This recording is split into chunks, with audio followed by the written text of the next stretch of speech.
नमस्कार, मेरा नाम है विवेक शर्मा और आप मुझे सुन रहे हैं कैंसर की बात डॉक्टर मनीष जैन के साथ। और मेरे साथ हैं डॉक्टर मनीष जैन। सर, एक बार फिर से बहुत बहुत स्वागत है आपका। धन्यवाद विवेक। सर, ये फास्टिंग जो है इतनी अच्छी चीज है, तो कई बार जैसे मान लीजिए कि हम लोग तो फॉर्चुनेटली टचवुड स्वस्थ हैं। बहुत सारे लोग जो होते हैं अस्वस्थ होते हैं।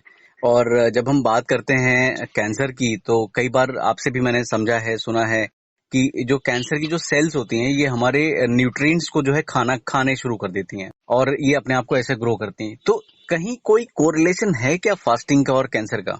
डेफिनेटली फास्टिंग का और कैंसर का बहुत बड़ा लिंक है। यह समझ लो कि आपको यदि स्वस्थ और मस्त रहना है तो आधा खाओ, डबल भागो और ट्रिपल हंसो। हाँ, तो क्या बात है। ये एक कहावत है तिबेटियन, और ये बिल्कुल एप्ट है। लेकिन आज की डेट में हमने पूरा उल्टा कर दिया है। हम खाना ज्यादा खा रहे हैं, हाँ। भागना तो आधा कर दिया है और हंसना तो हम भूल ही गए। तो हमने पूरे बीमारी का एक माहौल बना लिया अपने बॉडी में। हर धर्म में फास्टिंग को इम्पोर्टेंस दिया गया है और फास्टिंग के बहुत बेनिफिट्स है। यदि आपने कैंसर के साथ उसका फास्टिंग का रिलेशन देखा तो it will help treatment and prevention of cancer. यानी ट्रीटमेंट के कीमोथेरेपी टॉलरेंस बेटर कर देता है, इंसुलिन रेजिस्टेंस को रिवर्स कर देता है, इंसुलिन सेंसिटिविटी आने से कैंसर ग्रो नहीं होता है, वो इन्फ्लेमेशन के लेवल्स को कम कर देता है। इन्फ्लेमेशन एक कारण है कैंसर बनने का। आपकी चर्बी को घटाना शुरू करता है। ओबेसिटी 13 टाइप के कैंसर से लिंक्ड है। डायबिटीज और कैंसर का एक बहुत बड़ा लिंक है। और जो डायबिटिक लोग होते हैं उनके कैंसर एग्रेसिव होते हैं, रिस्पॉन्स पुअर होता है, टॉलरेंस पुअर होता है। जब कैंसर की आप बात करोगे तो कैंसर सेल एक हंग्री सेल है जो ज्यादा शुगर खाता है। इसीलिए हम एफडीजी स्कैन कराते हैं, जो शुगर स्कैन होता है, और वो हमको बताता है कि कितना वो शुगर खा के चमक रहा है।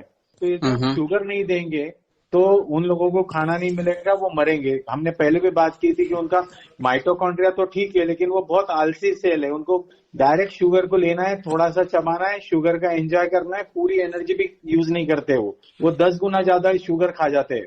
और यदि शुगर, यूं समझ लो आपके घर में कोई मेहमान आया है और आप उसके पसंद का खाना बनाए जा रहे हो, तो वो आपको छोड़ के क्यों जाएगा? वो भी बोलेगा मजा है यार, यहाँ तो आ ही रहा है खाना। तो आप नहीं खाते हो तो आप कीटोजेनिक पे कन्वर्ट हो जाते हो। तो ये फास्टिंग आपको फैट कंजम्पशन पे ले जाता है, जो आपकी वजन कम करेगा। और फैट का जो कीटोजेनिक मैकेनिज्म है वो कैंसर को बिल्कुल नहीं पसंद आता है। वो डायरेक्ट शुगर पे इंटरेस्ट रहता है। जब कम खाते हो ना तो इम्यून सिस्टम भी बूस्टअप होती है। तो हम लोग बहुत खाते हैं, जैसे झाड़ों में भी हम खेती करते हैं तो हम झाड़ों में बहुत पानी देंगे तो वो वेजिटेटिव ग्रोथ होगा। और यदि आपने नींबू या मौसम्बी या संतरा उगाना है तो आपको पानी तोड़ना पड़ता है, 15 दिन के लिए पानी बंद करना पड़ता है झाड़ का। जब आप पानी बंद करते हो तो झाड़ सूखता है, उसमें पत्ते झड़ने लगते हैं, और फिर जब आप पानी देते हो तो उसमें फ्लावरिंग होता है और फिर फल आता है। आप सिर्फ पानी देते रहोगे तो उसमें फल आएगा ही नहीं। वाह, ये तो मुझे पता ही नहीं था। और बच्चे को भी आप यदि बिना कष्ट के पैसा दोगे, बिना कष्ट के सब चीजें दोगे, तो उसमें कभी ज्ञान आएगा ही नहीं। आप उसको मेहनत करने लगाओगे, उसको अपने पैसे का वर्थ सिखाओगे, उसको पैसा कमाना सिखाओगे, तो वो गलत पैसा कभी खर्च नहीं करेगा। जब भी आप बहुत पैसा कमा रहे हो और यदि आप यूज नहीं कर रहे हो तो आप ये समझ के चलना कि कोई आपके पैसे पे आके बैठने वाला है। वो बोलते हैं ना, आयत्या बिड़ावर लागो नागोबा, यानी कोई आके आपके बैठने वाला है और आपके पैसे खा जाने वाला है। तो आपको शरीर को भी जो भी खाना देना है इसको यूटिलाइज करना है। ये नहीं बोल रहा हूँ कि मीठा मत खाओ, लेकिन ये बोल रहा हूँ कि उसको कंज्यूम नहीं कर रहे हो तो मत खाओ। और यदि आप दौड़ रहे हो, भाग रहे हो, एक्सरसाइज कर रहे हो, पसीना निकाल रहे हो, तो आप कटोरी भर के घी खाओ, रोज मिठाई खाओ, कोई इशू नहीं है। तो यदि फास्टिंग हम कर रहे हैं तो फास्टिंग के दूसरे फायदे जो है वो इंसुलिन सेंसिटिविटी बढ़ा रहा है। ग्लूकोज से एनर्जी हम कन्वर्ट कर रहे हैं थ्रू इंसुलिन। और हमारा क्या होता है, जब हम शुगर बहुत बढ़ा देते हैं ना तो इंसुलिन रेजिस्टेंस क्रिएट हो जाता है। बॉडी इंसुलिन सिक्रीट कर करके इंसुलिन काम ही नहीं करता है, फिर हमारी डायबिटीज हो जाती है, ग्लूकोज बढ़ जाती है। हम फिर लास्ट टाइम बात किए थे कि ग्लूकोज बढ़ने से क्या होगा, फैट बढ़ेगा। करेक्ट। तेल घी खाने से नहीं, शक्कर के ज्यादा रहने से फैट बन रहा है बॉडी में। तो आपकी इंसुलिन सेंसिटिविटी बनेगी तो कैंसर सेल को ग्रो करने में बहुत डिफिकल्टी आएंगी। इसके अलावा आपका जब इंसुलिन आप उन्हें जब यानी फास्टिंग रहेंगे तो ओबेसिटी कम हो जाएंगे, डायबिटीज कम हो जाएगा। अभी हमारी जो कमर होती है ना, हम्म। हमारे हाइट यदि 160 सेंटीमीटर है तो हमारे पेट का घेरा होना चाहिए 80 सेंटीमीटर। अभी आप देख लो 160 वाले का 90 होता है। ये जो गड़बड़ है ना, हमने अपने पेट को एक बढ़िया बैंक बना दिए जहां पर हम रात में खाना खा के डिपॉजिट कर देते हैं और फिर वो अमाउंट बढ़ाते जा रहे हैं। मैं हमेशा बोलता हूँ आपका बैंक बैलेंस बहुत होना चाहिए, लेकिन आपके बॉडी में बैलेंस बहुत कंट्रोल्ड होना चाहिए। आपका एक्स्ट्रा बैलेंस मत क्रिएट करो। आपने यदि खाना नहीं दिया तो बॉडी अपने फैट स्टोर्स की तरफ मुड़ती है और अपने फैट्स को खाना शुरू करती है। तो इसको बोलते हैं ऑटोफेजी। तो इसमें सेल फंक्शन मेंटेन होता है।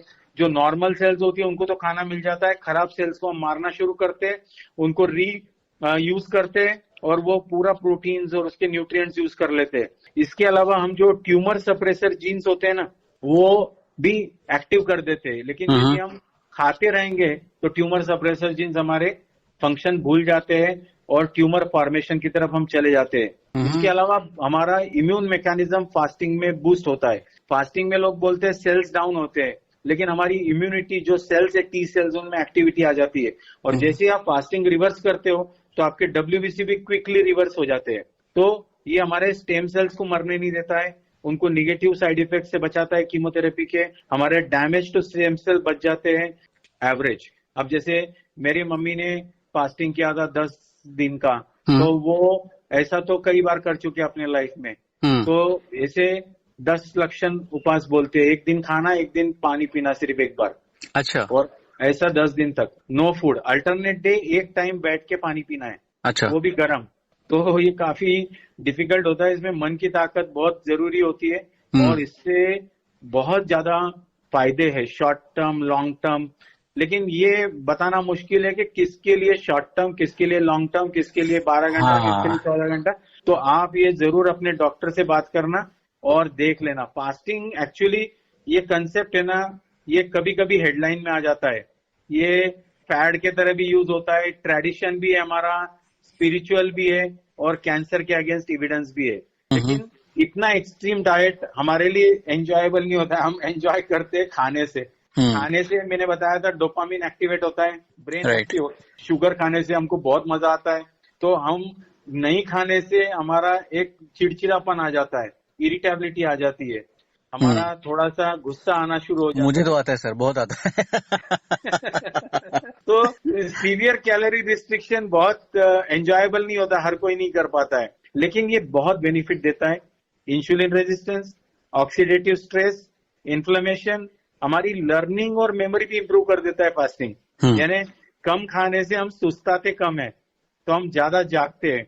इसीलिए आप देखोगे कि ड्राइवर लोग है ना, रात में या ड्राइविंग के वक्त खाते नहीं है, क्योंकि खाने से हमारी सुस्ती आती है, हमारा ब्रेन अलर्ट नहीं होता है। तो सबसे सिंपल चीज जो है मैं बताना चाहूंगा आपके दर्शकों को या हमारे दर्शकों को, आप सुबह जब भी उठते हो उसके 2 घंटे तक मत खाओ और सोने से 3 घंटे पहले खाओ।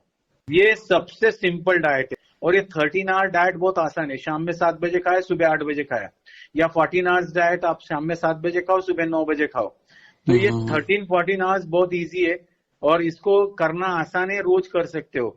सिर्फ आपको ध्यान रखना है कि आपको यदि ब्लड खून कम है, मसल वीकनेस है, फटीग है, माल न्यूट्रिशन है, तो उन लोगों ने ये नहीं करना है। जिनकी उम्र 18 साल से कम है, जो बूढ़े हैं 65 साल से ज्यादा, या जिनको बहुत सीवियर डायबिटीज, उन लोगों ने, सब लोगों ने अपने डॉक्टर से कंसल्ट करना है और धीरे धीरे फास्टिंग को बिल्डअप करना है। और फास्टिंग के कई सारे प्रकार भी है, यानी वाटर फास्टिंग होता है जिसमें आप अल्टरनेट डे या हफ्ते में एक बार 24 घंटा पानी पे रहते हो, तो इससे आपका वजन कम हो जाता है, बीपी कम होता है, कोलेस्ट्रॉल कम होता है, डायबिटीज कम होता है, ऐसे बहुत फायदे होते हैं।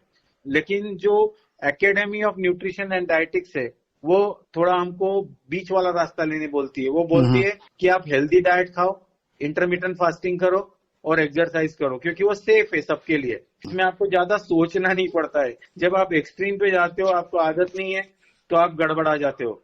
और जैसे मैंने बताया कि जिन लोगों को माइग्रेन है या कोई स्पेसिफिक मेडिकेशन पे ब्लड ट्रांसफ्यूजन दे रहे हैं, जिनको ईटिंग डिसऑर्डर्स है, इन लोगों ने फास्टिंग नहीं करना है। ये जरूर ध्यान रखिए कि आपकी जो भी कर रहा है उसकी मेंटल और फिजिकल हेल्थ सही है, और 1 दिन से ज्यादा फास्टिंग करना है तो आप जरूर अपने डॉक्टर से एक सलाह लेके ही फास्टिंग करना है, नहीं तो फास्टिंग नहीं करना है। और जब भी आप इंटरमिटेंट फास्टिंग करते हो ना, तो आपको हाइड्रेटेड रहना है। सबसे पहले 0 कैलोरी ड्रिंक्स पियो, सबसे अच्छा है पानी, या फिर जिसमें सोडियम पोटेशियम है ऐसा नारियल पानी या छाछ पी सकते हो बिना नमक का, जिसमें आपको ध्यान रखना है कि आप बिजी रहो फास्टिंग पीरियड में, या सो जाओ। रात का टाइम तो वैसे ही सोने का होता है इंटरमिटेंट फास्टिंग में। यदि आप 24 आवर्स कर रहे हो तो रिलैक्स एंड रेस्ट। कैलोरीज के बारे में कंट्रोल रखो बाकी दिनों में। जब आप खा रहे हो हाई वॉल्यूम फूड खाओ पहले दिन। यदि आप खाना खा रहे हो तो उसमें न्यूट्रिएंट्स खाओ ज्यादा, हर्ब्स और गार्लिक लो टेस्ट बढ़ाने के लिए। यदि आप खाना खा रहे हो तो उसमें सिर्फ कैलोरीज मत खाओ, उसमें फाइबर, विटामिन, मिनरल्स, ऐसी चीजों का भी ध्यान रखो। तो ये कुछ चीजें हैं फास्टिंग के बारे में। अमेजिंग, काफी अच्छी चीजें बताई सर आपने। और मुझे तो मतलब आई एम जस्ट थिंकिंग कि मैं अपने आप को कहाँ कौन से वाले में फिट करूं। सब इंटरमिटेंट फास्टिंग से शुरू करो 14 hours. Okay, that is the easiest and best. शाम में ऑलराइट। 7 बजे खाओ और सुबह 9 बजे खाओ। सुबह 9 बजे और शाम को 7 बजे। Fantastic. Let me try this, because otherwise मैं नवरात्रि जो पिछले मैंने शायद पहले आपसे शेयर किया था कि पिछले 2-3 साल से मैं कर रहा हूँ, and I am really finding a lot of impact in my body. Like concentration बहुत अच्छा रहता है, स्पेशली उन दिनों में तो रहता ही है, बट ये इफेक्ट जो है मुझे ऐसा लगता है कि काफी प्रोलॉन्ग हो जाता है। 2-3 महीने चलता है जी। तब तक हमारे नए फास्ट आ जाते हैं। Correct. Great, thank you so much sir. और बहुत अच्छी बातें आपने बताई और बहुत अच्छे तरीके से बताई। मुझे लगता है कि मुझे तो बहुत सारी चीजें समझ में आई।